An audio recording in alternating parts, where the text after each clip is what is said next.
For folks who are living on Social Security and have just received their cost of living adjustment, and they're wondering how they're going to get by in a world where inflation and egg prices and whatnot are on the rise.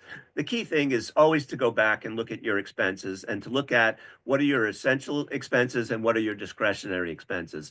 And if there's any room in the budget to cut back on your discretionary expenses, that would be the first order of business. The next thing is to look at your essential expenses and what are the things that you can cut.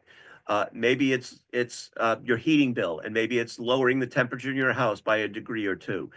Maybe it's looking at things like auto insurance and increasing the deductible that you might have.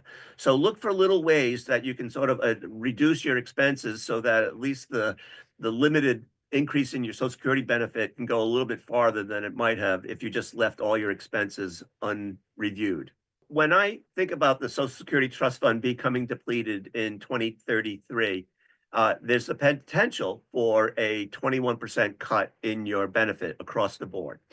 And one of the ways that you can plan for this is a couple ways. One is to sort of look at your current living expenses and your current sources of income and to say, how can I get by on 20% less than what I'm receiving now from Social Security?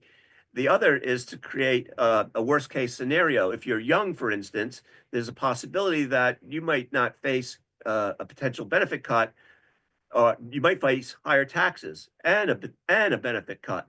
So I think for many folks who are in their, say, 20s, 30s, and 40s, you need to think about planning for Social Security as if it will be there in full or if it will not be there at all. And my advice would be if you're in your 20s, 30s, 40s, and even your 50s, is to plan for Social Security to not be there at all and to rely more on your own personal savings to fund your retirement.